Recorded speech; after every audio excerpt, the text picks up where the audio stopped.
Hello guys. आज हमारे पास ये टेस्ट नंबर सेकंड है जो कि बहुत बहुत इम्पोर्टेंट आप लोगों के लिए है। मैंने जैसा कि आप लोगों को बताया कि यहाँ पे जो है काफी सारी चीजें आप लोगों को समझनी है। किस टाइप के क्वेश्चंस इसमें से आते हैं, एक चैप्टर वाइज टॉपिक वाइज मैं आप लोगों के लिए लेके आया हूँ। इसमें ये जानना है कि सर किस टाइप के, एक आप लोगों को एक आइडियाज आ जाएगा कि किस टाइप के क्वेश्चंस इसमें आते हैं और कौन कौन से कंसेप्ट इसमें बेसिकली बनते हैं, क्या इसका कंसेप्ट क्राइटेरिया है और कैसे कैसे क्वेश्चन सर इसमें आते हैं। बहुत सारे क्वेश्चन हमारे पास हैं जो कि आपको प्रीवियस ईयर से रिलेटेड और न्यू टाइप्स की प्रॉब्लम्स जो आपको आने वाले एग्जामिनेशन में काफी ज्यादा हेल्पफुल रह सकती है। तो इसको ध्यान से देखिएगा, ईच एंड एवरी क्वेश्चन को बहुत आराम से सॉल्व करिएगा, देखते रहिएगा। आइए हम लोग शुरुआत करते हैं क्वेश्चन नंबर 1 से। किस टाइप का ये क्वेश्चन और क्या इसमें कंसेप्ट अप्लाई हो रहा है, आइए इसके बारे में जानने की कोशिश करते हैं। ठीक है ना। तो देखिए, सबसे पहले गाइस हमारे पास ये फर्स्ट नंबर का एक क्वेश्चन दिया गया है।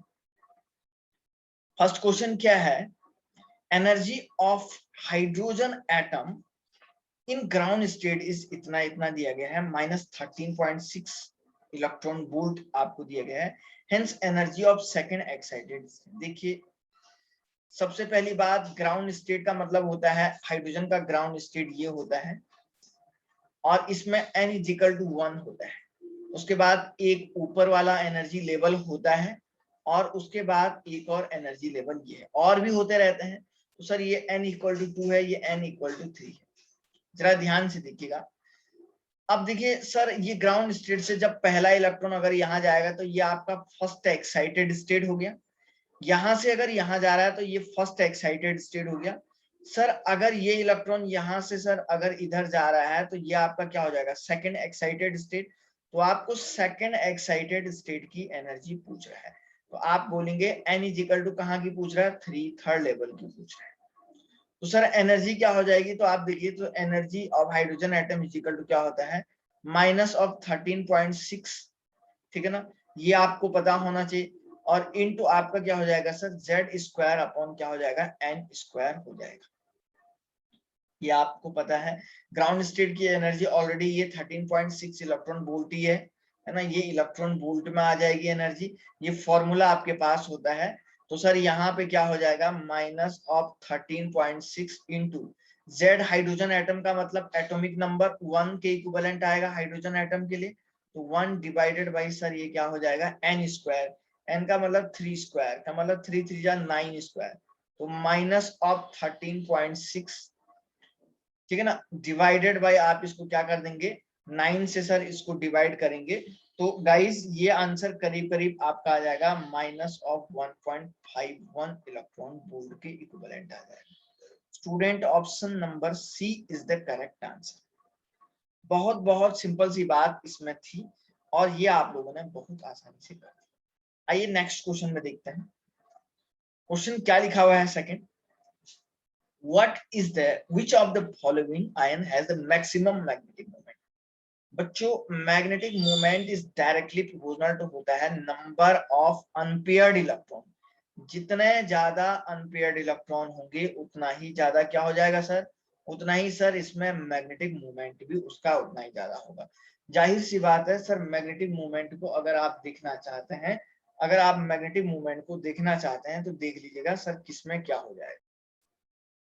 तो सर मैग्नेटिक मूवमेंट को अगर आप देखना चाहते हैं तो sir number of unpaired electron देखिए। तो सर आप देख रहे हैं मैग्नीज, आयरन और ये सब के सब क्या है, डी ब्लॉक के एलिमेंट हैं। सर इसमें क्या होता है लास्ट में सर, ये D5 होता है, ये सर आपका D6 होता है। सर ये क्या होता है, देखो ये आपको बताया जाता है कि सर ये आपका D2 D3 होता है, स्कैंडियम सॉरी D2 होता है। और सर ये आपका क्या हो जाता है, ये भी आपका D5 होता है, कोई दिक्कत वाली बात नहीं। लेकिन सर D5 होता है, D5 4s1 होता था ये।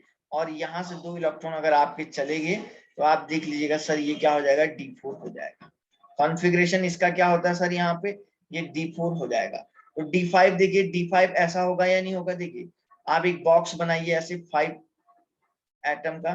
तो देखिए 1 2 3 4 5 इलेक्ट्रॉन इसमें है। D6 में देखिए इस तरीके से इसको बनाइए, D6 1 2 3 4 5 6। तो देखिए यहाँ पे तो 5 अनपेयर्ड इलेक्ट्रॉन है सर, इसमें कितने हैं, 4 ही होंगे सर। D2 वाले में देखिए, D2 में तो 2 ही होंगे, करने की जरूरत है। D4 में भी सर आप देख लीजिएगा 4। सबसे ज्यादा magnetic movement Mn2 positive ion का होगा या नहीं होगा? सो option number 2 is the correct answer, ठीक है ना। चलिए आइए गाइस नेक्स्ट देखते हैं question number 3। In A hydrogen atom if the energy of an electron in ground state इस, आपको इतना इतना दिया गया है।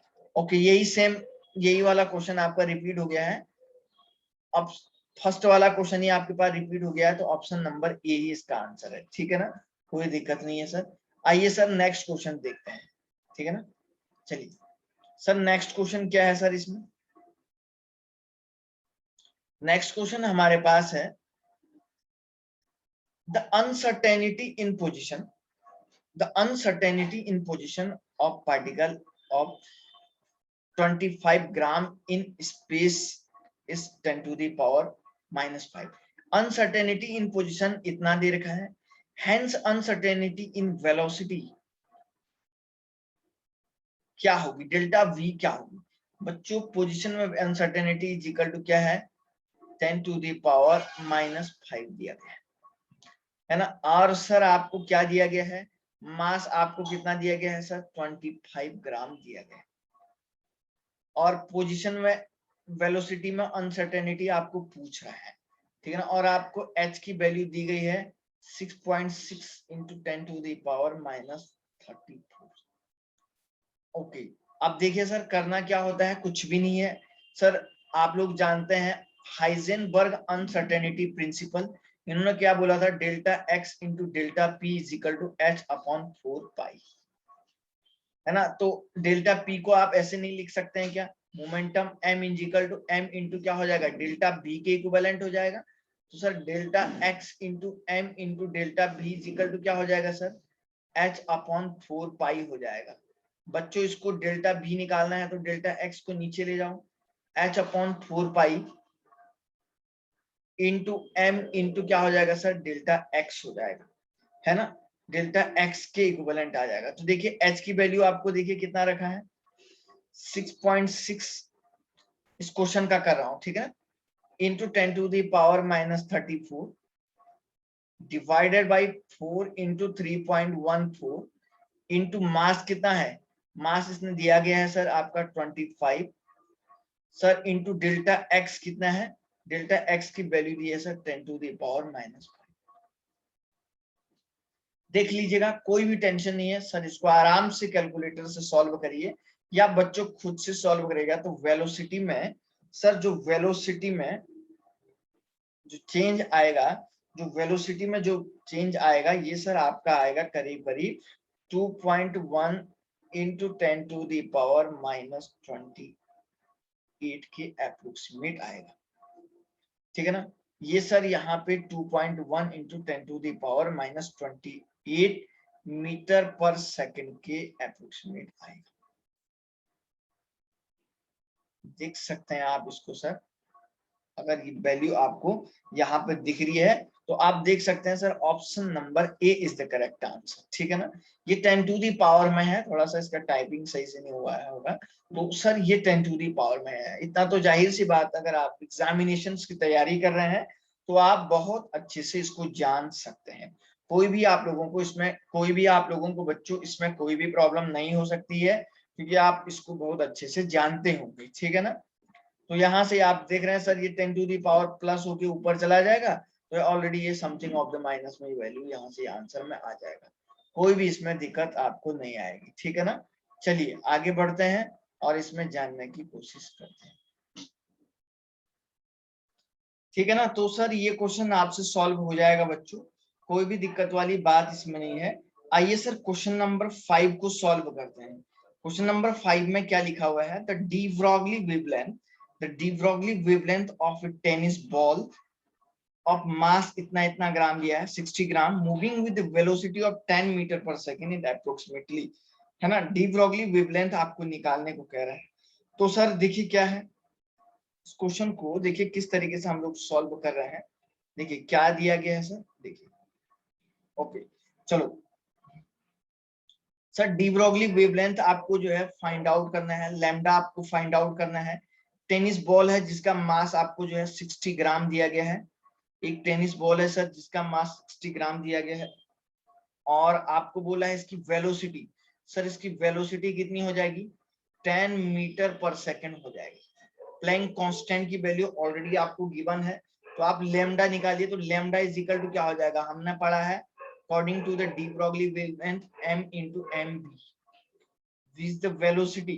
so h की वैल्यू कितनी हो जाएगी, 6.6 into 10 to the power minus 34 divide आप कैसे करोगे, मास, मास क्या है 60 इंटू आप क्या बोलेंगे सर 60 इंटू वेलोसिटी आपका क्या हो जाएगा 10 हो जाएगा, ठीक है ना। तो ये करीब करीब बच्चों यहाँ से अगर ये 6.6 से एक अप्रोक्सीमेट राउंड फिगर में ये वैल्यू यहाँ से जो है इंक्लूड करके, एक्चुअली ये राउंड फिगर में 1 पॉइंट समथिंग आ रही है वैल्यू, 1.0 समथिंग आएगी into 10 to the power minus 33 आ जाएगी।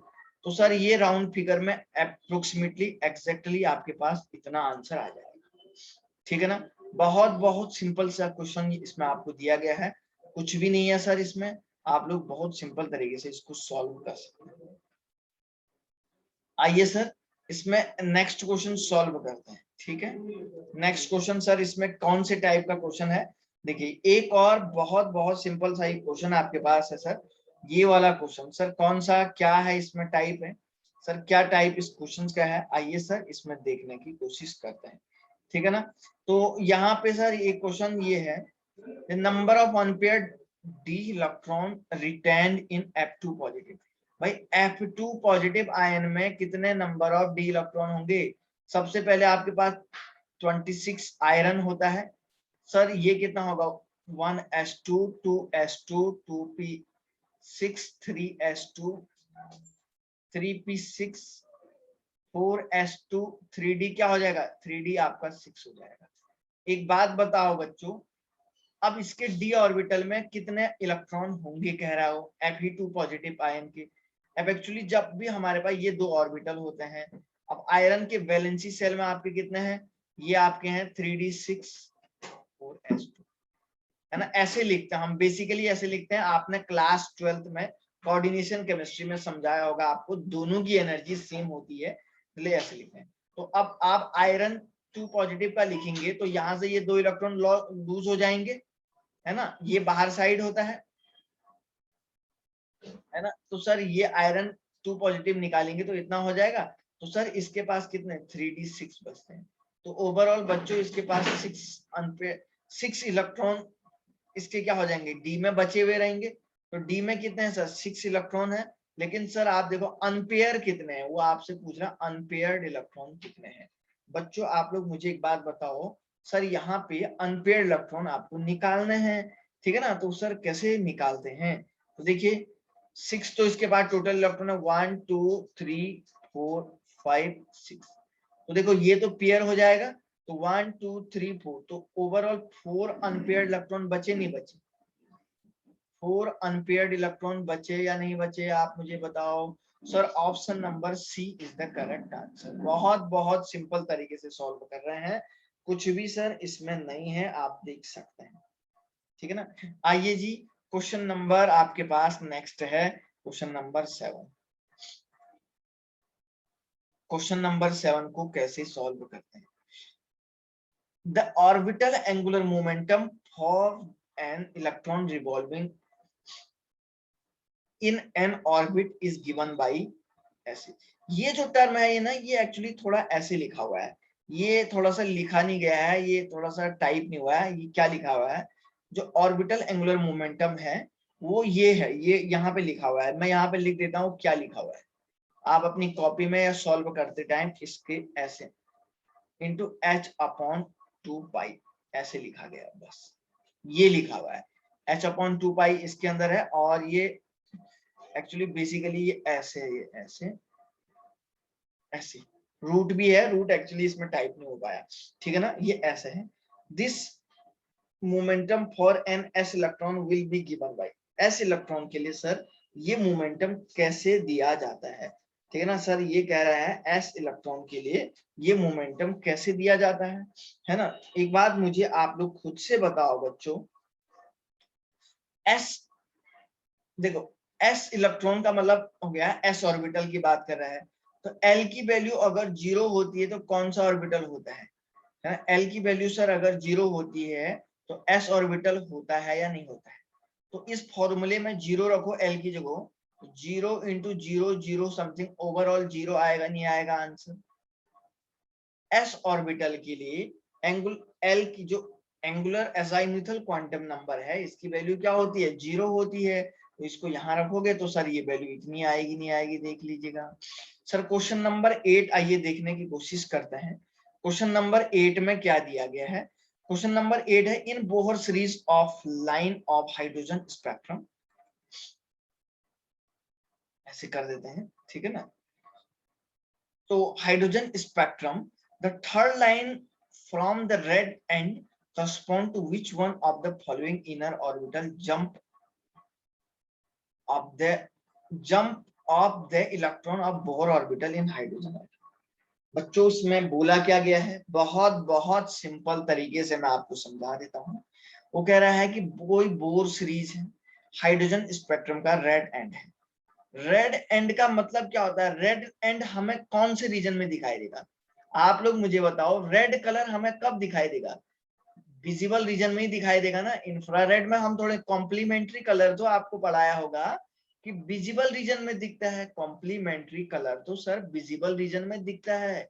विजिबल रीजन में कॉम्प्लीमेंट्री कलर हमें दिखाई देता है ना। तो आप बोलेंगे विजिबल रीजन, तो विजिबल रीजन का मतलब कौन सा लाइन हो गया, बामर सीरीज। बामर सीरीज, तो बामर का मतलब n1 की वैल्यू कितनी होगी 2 होगी। तो इसका सर तीसरी लाइन कहाँ जाएगी, देखो ये n1 इजिकल टू आपका बोला 2 बोला बामर सीरीज के लिए, तो यहां से कुछ लाइनें खींच दो। सर ये 3 हो जाएगा, ये 4 हो जाएगा, ये 5 हो जाएगा, ये 6 हो जाएगा। देखो पहली लाइन आपका ये जाएगी, दूसरी लाइन सर ये जाएगी, तीसरी लाइन सर ये जाएगी, ये थर्ड लाइन आपकी जा रही है। फर्स्ट लाइन है, ये सेकंड लाइन है, ये थर्ड। तो थर्ड लाइन पूछ रहा है, थर्ड लाइन कौन से रीजन में जा रही है। तो बच्चों थर्ड लाइन आप देख रहे हैं ना 5 वाले रीजन में जा रही है। तो मतलब n इजिकल टू 2 से n इजिकल टू कहाँ जा रही है, n इजिकल टू 5 वाले रीजन में जा रही है। तो हम बोलेंगे n2 से लेके n5 वाला ट्रांजिशन हो रहा है। तो सर अब तो या तो आप इसको ऐसे बोलेंगे या इसमें क्या बोला है, अच्छा ये बोला है inner orbit jump to the electron. अच्छा अच्छा अच्छा, ये बोला वापस आ रहा है, बोला वापस आ रहा है। तो भाई वापस आने को तो बात तो एक ही है, फर्स्ट लाइन बस कर्व चेंज कर दो, कर्व चेंज कर दो। कर्व चेंज कैसे, सेकंड रीजन में गिरेंगी सारी लाइन है, पहली लाइन ये गिरेगी, दूसरी लाइन इस यहाँ गिरेगी, तीसरी लाइन ये गिरेगी। तो आप मुझे बताओ ट्रांजिशन अब अपोजिट हो गया ना, यहाँ से अपोजिट हो गया ऐसा वाला। अब ये कर्व ऐसे उल्टा लगा दो, ये ऐसा। तो आप देख रहे हैं 5 टू सेकंड रीजन है ना, 5 टू सेकंड रीजन ही तो आ रहा है सर इसमें, क्योंकि वो इसमें क्या कह रहा है थर्ड इनर ऑर्बिटल की बात कर रहा है। और इसकी यहाँ पे ये बात कर रहा है one inner orbit jump of the, कहां से ये जंप कर रहा है ना, यहीं से तो जंप करेगा। या नीचे से ऊपर जाना मतलब एब्जॉर्ब कर रहा है, वो एब्जॉर्ब करके ऊपर चढ़ना, चढ़ रहा है। जंप कहां से करेगा, ऊपर से नीचे को करेगा ना, तो ऊपर से नीचे को, यही तो है। ऑप्शन नंबर आपका दिख रहा है सर, बिल्कुल ये आपका 2 दिख रहा है, यहाँ पे करेक्ट आंसर है ना, option number 2 is the correct. ठीक है ना। चलिए आइए गाइस नेक्स्ट क्वेश्चन सॉल्व करते हैं। नेक्स्ट क्या है आपके पास, question number 9। Sir question number 9 में क्या है, the wavelength of radiation. Question number 9 में ये दिया गया है the wavelength of radiation emitted, wavelength of radiation emitted when in a hydrogen atom electron falls from infinity to stationary state 1 would be, क्या होगा, वेवलेंथ आपको पूछ रहा है, लैम्डा आपको पूछ रहा है क्या होगा। और आपको बोला हाइड्रोजन एटम के लिए फ्रॉम इंफिनिटी टू n2 का मतलब हो गया इंफिनिटी और n1 1। तो क्या होगा, रिडबर्ग कांस्टेंट की वैल्यू भी सर उसने दी है। देखिए बच्चों, 1/λ is equal to r of h into n1 square minus 1/n2 square. ये वाला फॉर्मूला आप यूज करिए। तो सर ये 1.097 इंटू 10⁻⁷, ठीक है ना, 10⁻⁷, ठीक है ना, इंटू n1 की वैल्यू कितनी है सर, 1/1 माइनस 1/इंफिनिटी का मतलब क्या हो जाएगा, 0 हो जाएगा। तो ये पीछे का टर्म तो सर पूरा 0 हो गया। तो ये सर कितना आ जाएगा, 1.097 इंटू 10⁻⁷ मीटर में आएगा, नहीं आएगा आंसर। बच्चों इसको नैनोमीटर में कन्वर्ट करो। तो 1 नैनोमीटर इज इक्वल टू क्या हो जाएगा, 10⁻⁻9 मीटर हो जाएगा, है ना। तो ये आपका 10⁻⁻ क्या हो जाएगा, 9 मीटर हो जाएगा। कोई भी दिक्कत सर इसमें आनी नहीं चाहिए आप लोगों को। देख लीजिएगा, कोई भी अगर टेंशन है तो आप बता सकते हैं, ठीक है। अब देखिए, इसको हमको सीधे कन्वर्ट करना है, ठीक है ना सर। इसको हमको सीधे कन्वर्ट काय में करना है। देखिए, अब ये तो प्लस में है, अब ये बहुत बड़ी बात होगी। अब जब एक प्रॉब्लम क्या हुई, सुनो सुनो सुनो, सर ये 1/λ की वैल्यू आई आपकी, ये काय की वैल्यू आई सर, ये 1/λ की वैल्यू आई। पहले इसको लैम्डा में कन्वर्ट करो पहले, तो चलो लैम्डा इज इक्वल टू क्या हो जाएगा, तो ये तो 1/λ की वैल्यू आई ना, तो ये 1/λ, तो lambda is equal to 1/1.097 into 10⁻⁻ क्या हो जाएगा, -7 हो जाएगा। तो सर ये ऊपर चला जाएगा, ऊपर चला जाएगा, तो ये आपका क्या हो जाएगा बच्चों, तो 1 डिवाइडेड बाई, आप इसको बोलेंगे 1 डिवाइडेड बाई 1.097 1.097 इंटू 10⁻, ये प्लस में है तो ऊपर जाके माइनस में आ जाएगा। तो 1 डिवाइडेड बाई, मैं इसको 1.097 लिख देता हूँ। तो सर ये करीब करीब आ रहा है 0.91 इंटू 10⁻⁻7 मीटर में, ये आएगा। लैम्डा की एग्जैक्ट वैल्यू ये आ रही है। वो तो आपका 1/λ आया था, लैम्डा की एग्जैक्ट वैल्यू। ये न्यूमेरिकल है, देखो न्यूमेरिकल काफी लंबे लंबे होते हैं, समझ रहे हैं ना सर। लैम्डा की एग्जैक्ट वैल्यू ये आ जाएगी। बस अब इसको काय में कन्वर्ट करो, नैनोमीटर में कन्वर्ट करो। आपके पास 10⁻⁷ पहले से -2 और चाहिए, तो सर मैं इसको ऐसे नहीं लिख सकता हूँ क्या, 91 इंटू 10⁻�9 मीटर लिख देता हूँ। और इस 10⁻⁹ मीटर की जगह पे क्या लिख देता हूँ, नैनोमीटर लिख देता हूँ, 1 नैनोमीटर। तो ओवरऑल आंसर एक बात बताओ, यहाँ से ऐसे लिखो तो ओवरऑल आंसर 91 नैनोमीटर के अप्रोक्सीमेट आएगा, नहीं आएगा। बहुत बहुत सिंपल सी बात है, ठीक है ना। ओके गाइस, आगे बढ़ते हैं और देखते हैं। तो option number A is the correct answer, ठीक है। चलिए नेक्स्ट क्वेश्चन क्या है सर इसमें, नेक्स्ट क्वेश्चन क्या है देखिए। क्वेश्चन नंबर 10 आपके पास क्या दिया गया है, देखिए इसमें क्वेश्चन नंबर 10 के बारे में क्या है,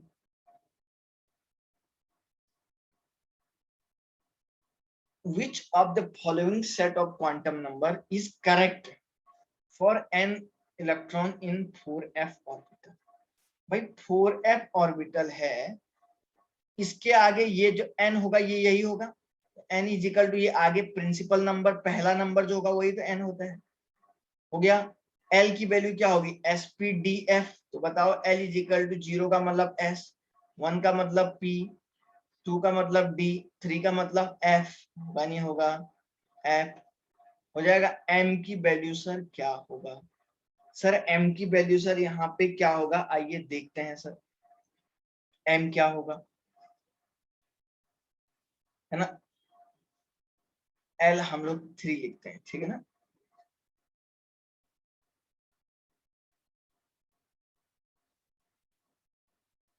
ऐसा लिख देते हैं, ठीक है ना। और सर एक बात बताओ, m की वैल्यू क्या हो जाएगा बच्चों, हमें m की वैल्यू कैसे निकालते हैं इस टाइप के ऑर्बिटल में, ये बड़ा एक अजीबोगरीब तरीका है, ठीक है ना। तो सर यहाँ से एक बात मुझे आप लोग बताओ, पहले सेट में देखो क्या, पहले सेट में m इज इक्वल टू क्या लिखा है, +4 लिखा हुआ है। m की वैल्यू तो सर यहाँ से क्या होना चाहिए, आप देखो यहाँ से होना चाहिए -3 -2 -1 0 +1 +2 होना चाहिए, तो +4 तो कहीं है ही नहीं ना। +4 है क्या सर? बिल्कुल भी नहीं है। +4 तो सर कहीं भी नहीं है, देख लीजिएगा आप, +4 बिल्कुल नहीं है क्या? नहीं है। तो ऑप्शन नंबर 1 तो बाहर हो गया, ऑप्शन नंबर 2 -4 भी बाहर हो गया। अब देखो +1 और -2, तो +1 भी है हमारे पास m की वैल्यू और -2 भी है, दोनों के दोनों वैल्यू हैं। सर अब कौन सा वाला ऑप्शन सही होगा? एक बात बताओ बच्चों मुझे, L की वैल्यू, डी वाले ऑप्शन में L की वैल्यू 2 दी है, तो L की वैल्यू 2 हो सकती है क्या? नहीं, इसलिए ये तो पहले ही बाहर हो गया था L में ही। तो सर यही तो ऑप्शन बचा हुआ है, और S तो एक ही होगा, +12, क्योंकि पहले क्लॉकवाइज जाएगा। तो +1 वाला ये वाला वैलिड हो गया, क्योंकि इसका सेट बिल्कुल करेक्ट मैच खा रहा है। ठीक है ना? बाकी कहीं पे कोई माइनर मिस्टेक, कहीं पे कोई माइनर मिस्टेक दी गई है, कुछ भी इसमें चेंजिंग नहीं हो सकता है। आइए सर, अब एक नया क्वेश्चन और हम लोग करते हैं। किस टाइप का ये क्वेश्चन है सर? इसमें हम लोग देखने की कोशिश करते हैं। क्वेश्चन नंबर 11, बहुत बढ़िया क्वेश्चन है। Consider the ground state of chromium Z is equal to 24. The number of electron with azimuthal quantum number L is equal to 1 and 2 respectively. आपको ऐसे ऑर्बिटल को सिलेक्ट करना है जिनमें, ठीक है ना, L is equal to 1 और L is equal to 2 हो, उनमें नंबर ऑफ इलेक्ट्रॉन निकालना है। तो पहले अगर आप नंबर ऑफ इलेक्ट्रॉन निकालेंगे, नंबर ऑफ इलेक्ट्रॉन निकालने के लिए क्या करेंगे? 2 electron 2 into number of orbital निकालेंगे ना, है ना? नंबर ऑफ ऑर्बिटल से आपको, तभी तो एक ऑर्बिटल में 2 इलेक्ट्रॉन होते हैं, ये तो आपको पता है। अब देखो सर, नंबर ऑफ ऑर्बिटल कौन से वाले? जिनमें L की वैल्यू 1 और 2 होनी चाहिए, बस। अब ये तो सर बड़ी दिक्कत वाली बात है। पहले आओ इसका कॉन्फ़िगरेशन लिखते हैं। 1s2 2s2 2p6 3s2 3p6 4s1 3d5, यही तो होता है, देख लीजिएगा क्रोमियम का, है ना सर? यही तो होता है बच्चों, क्रोमियम का यही तो होता है। अब देखो सर यहाँ पे क्या हो जाएगा इसके केस में, एक बात अब मैं आपको बताता हूँ सर। देखो, सबसे पहली बात, हम L इज इक्वल टू 1 वाले सिलेक्ट करते हैं। L की वैल्यू 1 किस किस के लिए हो सकती है? देखिए मैं पेन का कलर चेंज करता हूं सर। इसके लिए कभी भी L की वैल्यू 1 नहीं हो सकती है। इसके लिए भी क्यों नहीं हो सकती? क्योंकि सर इसके लिए L की वैल्यू 0 होती है। इसको ऐसे लिखता हूं, ऐसे लिखता हूं, देखिए इसके लिए L की वैल्यू 0 होती है, इसके लिए भी 0 होती है सर, इसके लिए भी 0 होती है, इसके लिए भी 0 होती है। S ऑर्बिटल के लिए तो 0 ही तो होती है। तो सर एक बात बताओ, इसमें L की वैल्यू 1 होती है, एक इसमें सर L की वैल्यू 1 होती है, 2, है ना? और सर एक इसमें होती है L की वैल्यू कौन सी? 2 होती है। हमें क्योंकि यही तो चेक करना है कि L इज इक्वल टू 1 और L इज इक्वल टू 2 में टोटल नंबर ऑफ इलेक्ट्रॉन कौन कौन कितने हैं। तो आप देख रहे हैं एक ये है और एक ये है, और कुछ दिख रहा है क्या आप लोगों को? देख लीजिएगा, तो एक ये 2p6 वाला दिख रहा है, दूसरा 2p कितना है, दूसरा 3p6 वाला दिख रहा है। ठीक है ना? तो सर इसमें नंबर, ये 2 ऑर्बिटल हैं, तो इन दोनों में देखो। अब देखो एक चीज आपको बता, p में 3 होते हैं, p में 3 होते हैं, तो 3 ऑर्बिटल ये हो गए, 3 ऑर्बिटल ये हो गए। अगर ये भी अगर याद नहीं रखना चाहते हैं, क्योंकि p में 3 ऑर्बिटल होते हैं, इसमें भी 3 होंगे, तो ओवरऑल 6 ऑर्बिटल हो गए। 3 इस p के, p1 px py pz, 3 और 3 6, तो 6 2 जा 12 हो गया इसका। नहीं तो ऐसे भी नहीं रखना चाहते हैं ना, तो सर 6 इलेक्ट्रॉन ऊपर हैं, 6 इलेक्ट्रॉन और दिए गए हैं, 6 इलेक्ट्रॉन, तो ओवरऑल कितने हुए? 12 हो गए L इजिकल टू 1 के लिए। और L इजिकल टू 2 के लिए सर ओनली 3D वाला है, तो सर इसमें कितने इलेक्ट्रॉन है? 5 इलेक्ट्रॉन है। तो आप देख रहे हैं 12 और 5 इलेक्ट्रॉन क्या है सर? वैलिड हैं। Option number B is the correct है। बहुत बहुत सिंपल सी बात है इसमें गाइस, बहुत सिंपल सी बात है। ठीक है ना? चलिए नेक्स्ट क्वेश्चन देखिए सर, ये वाला। ठीक है ना सर? ये कौन सा क्वेश्चन है? 12 नंबर का क्वेश्चन हमारे पास है। ठीक है, आइए स्टूडेंट देखते हैं, बहुत बढ़िया सा लेवल का एक क्वेश्चन और आ गया। ये कह रहा है in an atom an electron is moving with speed of 600 meter पर second with an uncertainty of 0.005%, ठीक है ना। The position of electron can be, क्या हो सकता है बोला, h की वैल्यू दी है, मास ऑफ इलेक्ट्रॉन दिया गया, स्पीड दिया गया है, पोजीशन स्पीड दिया गया है इतना, और स्पीड में अनसर्टेनिटी इतनी दी है, स्पीड का मतलब वेलोसिटी दी है, तो डेल्टा भी आपका कितना दिया है 600 मीटर पर सेकेंड। आपको क्या निकालना है बच्चों, आपको तो पोजीशन में अनसर्टेनिटी निकालनी है, डेल्टा एक्स आपको निकालना है, एच और सब कुछ दिया गया है, बड़ा सिंपल है। लेकिन पोजीशन में अनसर्टेनिटी कितनी है, ये तो वेलोसिटी है, लेकिन डेल्टा पी में डेल्टा बी पोजीशन में अनसर्टेनिटी कितनी है 0.06005 है, तो 600 इंटू 0.005 डिवाइडेड बाई 100 करो जी इसको, है ना। बड़ा ही सिंपल है सर ये।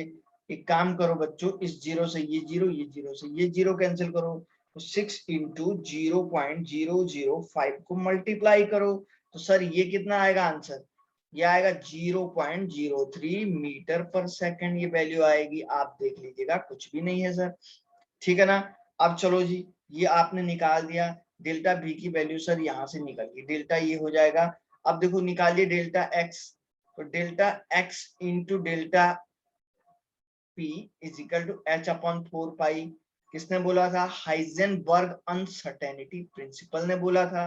तो sir delta X into P momentum, momentum का मतलब M into delta V is equal to H upon क्या हो जाएगा 4 पाई, वेलोसिटी दी है ना सर, तो delta X is equal to H upon 4 pi into M into delta V. Sir जी इधर देखिए, इधर करते हैं इसको, इधर करते हैं, तो delta X is equal to क्या हो जाएगा 6.6 into 10 to the power minus 34 divided by 4 into pi की value 3.14 into mass of electron कितना है बच्चों 9.1 into 10 to the power minus 31 into velocity of electron, sir velocity इतनी आई 0.03।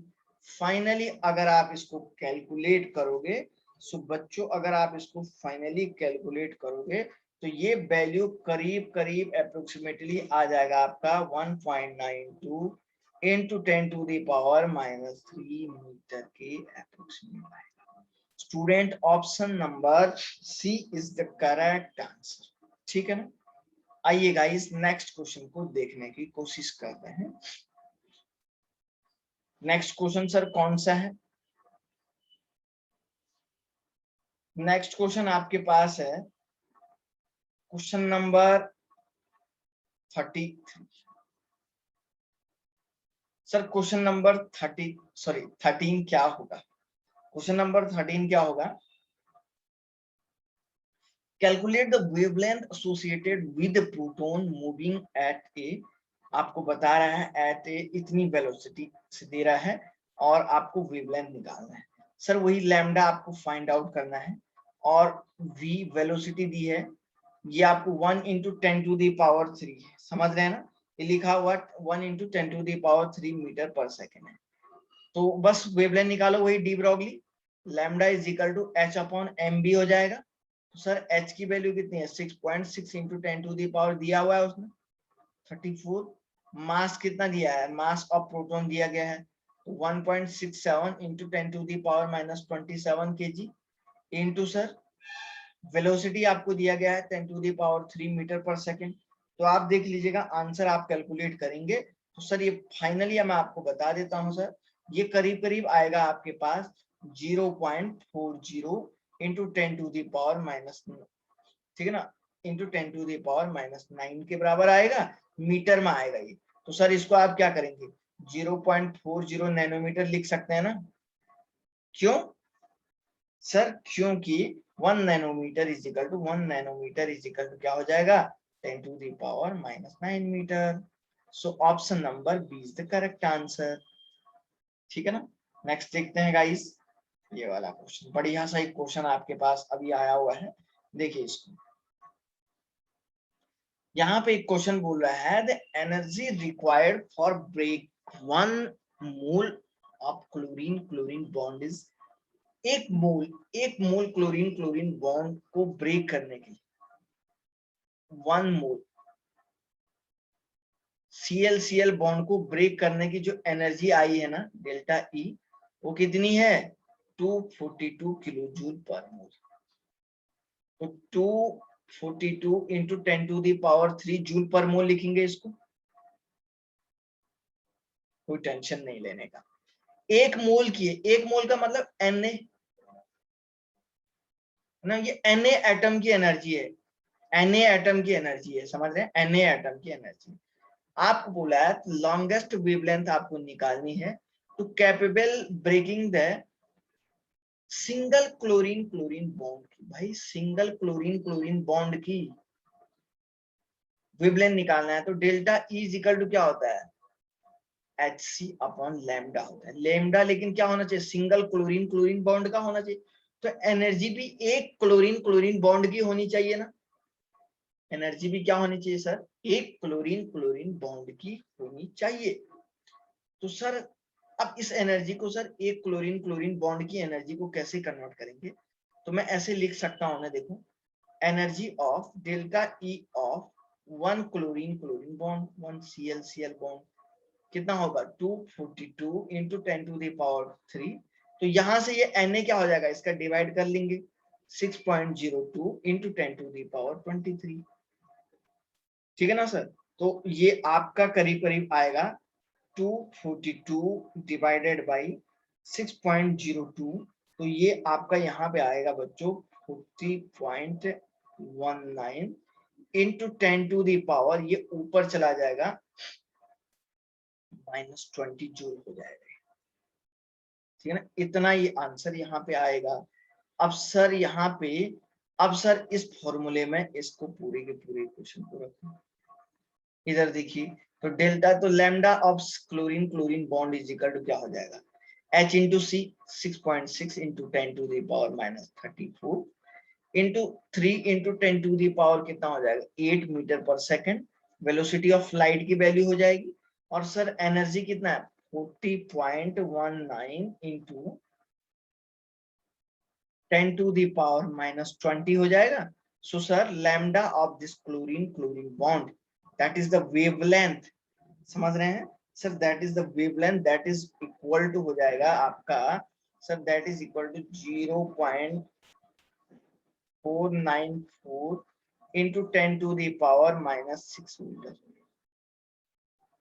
सर इसको नैनोमीटर में कन्वर्ट करो, क्योंकि नैनोमीटर में आंसर है, तो इसको एक काम करो सीधे ऐसे लिखो 494 इंटू 10⁻⁻9 मीटर लिखेंगे। तो ये 10⁻, ये बार बार बता दिया मैंने, 494 nanometer, that is the correct answer. Option number D is the correct answer. बड़ा ही सिंपल था सर। आइए गाइस नेक्स्ट क्वेश्चन देखते हैं। ये देखिए क्या है सर कंसेप्ट।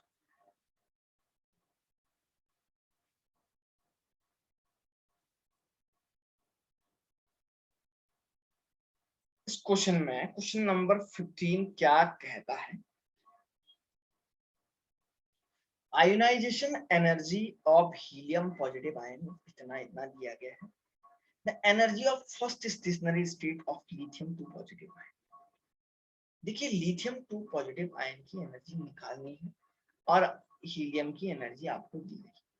देखो बच्चों, हमने एनर्जी ऑफ जो आयनाइजेशन एनर्जी है ना, वो भी आप अगर एक शॉर्टकट ट्रिक याद रखिए, जो आयनाइजेशन एनर्जी है ना, सेम वही आपका एनर्जी ऑफ हाइड्रोजन एटम है या एनर्जी है। क्या पढ़ा था सर, फिजिकल को हमने पढ़ा था -2.18 इंटू 10⁻⁻18 इंटू Z²/n² जूल में, ये आंसर ऐसा पढ़ा हुआ था। लेकिन सर एक बात बताओ, ये तो मैंने किसके लिए पढ़ा था, हाइड्रोजन एटम के लिए पढ़ा हुआ था। ये वैल्यू कहां से आई थी सर, ये वैल्यू तो हाइड्रोजन एटम के एक constant term E equal to कहां से किया था 2 pi m me4 upon h square, ऐसा हुआ था ना, z square upon n square, ये था हाइड्रोजन एटम की एनर्जी का फॉर्मूला, माइनस में था। तो ये तो सर ये कांस्टेंट वैल्यू को हाइड्रोजन एटम के लिए यूज किया था, तब निकाला। अब हीलियम के लिए थोड़ी ना करूंगा मैं इसको यूज, हीलियम के लिए मैं इसको यूज नहीं करूंगा। हीलियम के लिए तो सर ये के ही रहेगा, हीलियम के लिए तो सर ये के ही रहेगा। तो मैं हीलियम के लिए इसके जगह पे के लिखूंगा ना। तो देखो I of helium positive is equal to क्या लिखा, minus of K into Z square upon N square. Z helium के लिए कितना होगा, 2 हो जाएगा। तो पहले सर के की वैल्यू निकालूंगा ना हीलियम से, तभी तो लिथियम। तो आई तो दी है सर, आई ये दिया हुआ है उसने। तो के इज इक्वल टू क्या हो जाएगा, के हीलियम के लिए अगर मैं निकालना चाहता हूं तो ये इंटू ये मल्टीप्लाई हो जाएगा। तो ionization energy into N square divided by क्या हो जाएगा, जेड स्क्वायर हो जाएगा, माइनस में वैल्यू आएगी।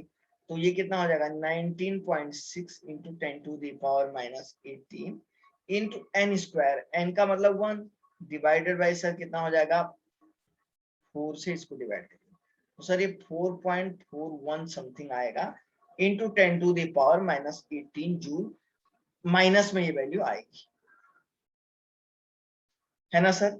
ये वैल्यू काय में आएगी, इक्वल टू माइनस में ये वैल्यू सर यहाँ से आएगी।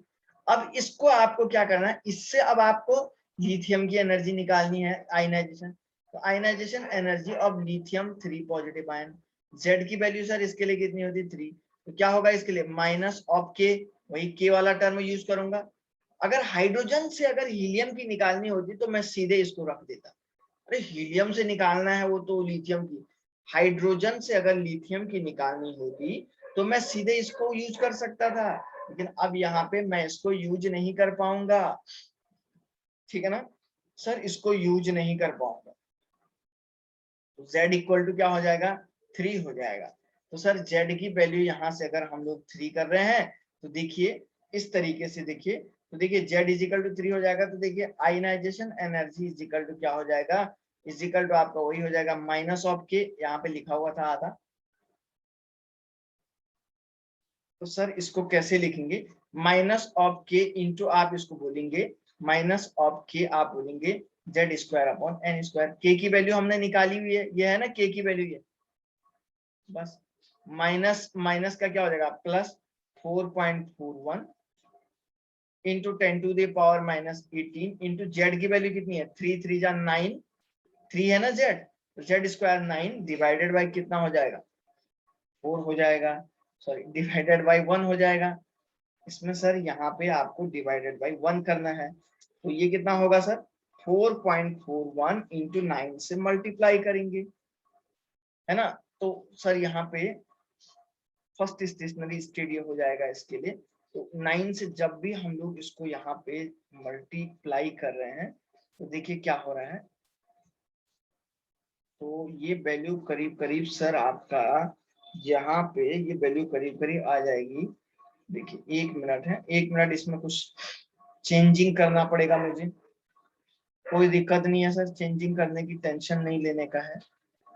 ओके ओके, थोड़ा सा एक गड़बड़ी, एक माइनर मिस्टेक इसमें हो गई है, ठीक है ना। एक माइनर मिस्टेक क्या हुई है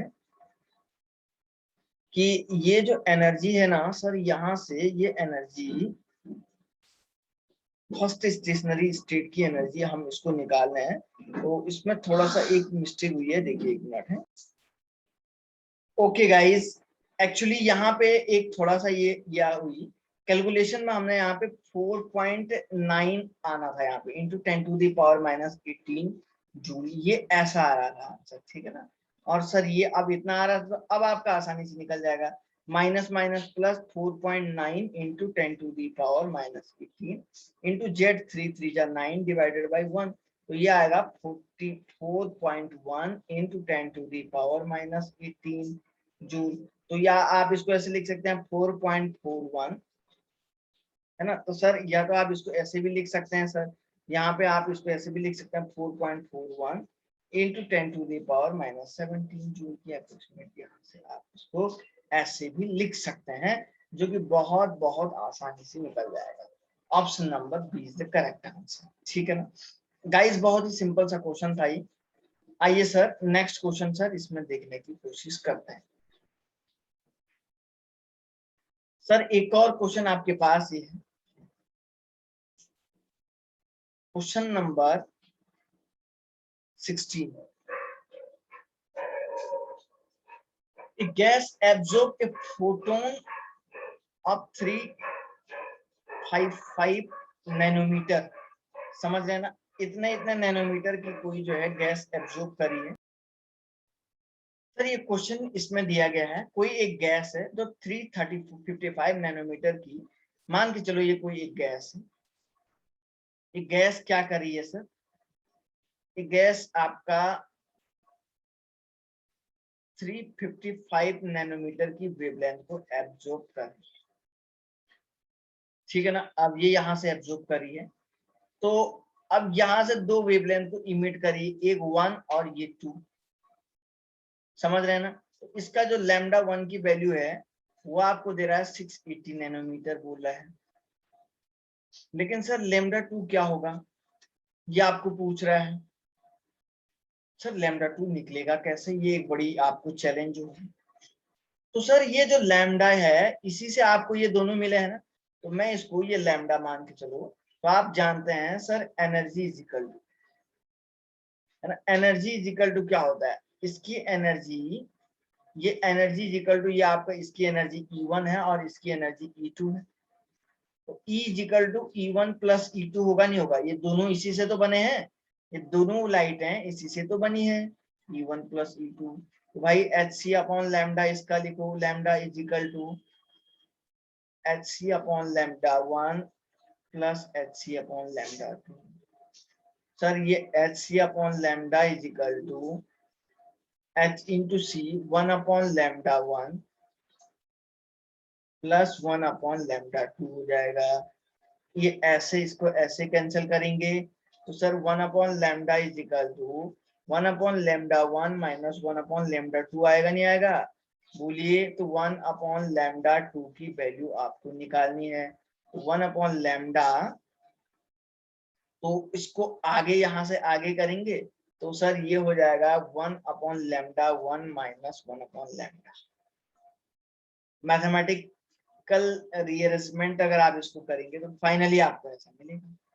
सर 1 अपॉन लैम्डा 1, तो सर यहाँ पे तो 1 upon lambda 2 is equal to 1 upon, ये क्या हो जाएगा सर, ये आपका क्या हो जाएगा 1 अपॉन, आप इसको लिखेंगे लैम्डा 1, तो ये आपका कितना हो जाएगा 680 माइनस 1 अपॉन 35,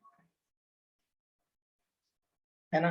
तो 1 upon lambda 2 is equal to 355 minus 680 divided by 680 into 355, इसको करेंगे तो सर लैम्डा 2 कैसे निकालेंगे, 680 इंटू 355 डिवाइडेड बाई, सर इसमें से इसको माइनस कर देना, 680 वाला टर्म आ जाएगा। तो सर ये फाइनली आपका कितना आएगा, ये करीब करीब बच्चों आपका करीब करीब आएगा, ये आएगा 743 के अप्रोक्सीमेट ये वैल्यू करीब करीब आएगी। आप इसको देख लीजिएगा, नैनोमीटर में ही आएगा आंसर। ठीक है ना, कैलकुलेट करके इसको कैलकुलेट कर सकते हैं। स्टूडेंट फिलहाल इतना इतना ही काफी है, बाकी हम लोग नेक्स्ट सीरीज में मिलेंगे। इसमें जो भी क्वेश्चन है आप सॉल्व करते रहिए, और इसमें 3 क्वेश्चन और बचे हुए हैं, मैं इनके फोटोग्राफ आपको दिखा देता हूँ और इसको आप जो है खुद से सॉल्व करिएगा। ठीक है ना, तो देखिए नहीं आएगा तो फिर हम लोग जो है इसका जो है आंसर मैं आप लोगों को बता दूंगा। ठीक है ना, कोई दिक्कत नहीं है। 3 क्वेश्चन आप लोगों के लिए टास्क है, एक तो ये वाला क्वेश्चन सर आपके लिए हो जाएगा, और सर एक आपका ये वाला क्वेश्चन है, और एक ये वाला हो जाएगा, और एक और ये वाला क्वेश्चन। ठीक है ना सर, और इसके ऑप्शन में यहाँ पे ये भी अंडर रूट के अंदर है, और सर ये भी अंडर रूट के अंदर है, देख लेना, ये भी अंडर रूट के अंदर है, ये भी अंडर रूट के अंदर है। ठीक है ना, सो गाइस फिलहाल के लिए थैंक यू वेरी मच, मिलते हैं आप लोगों से नेक्स्ट सीरीज में।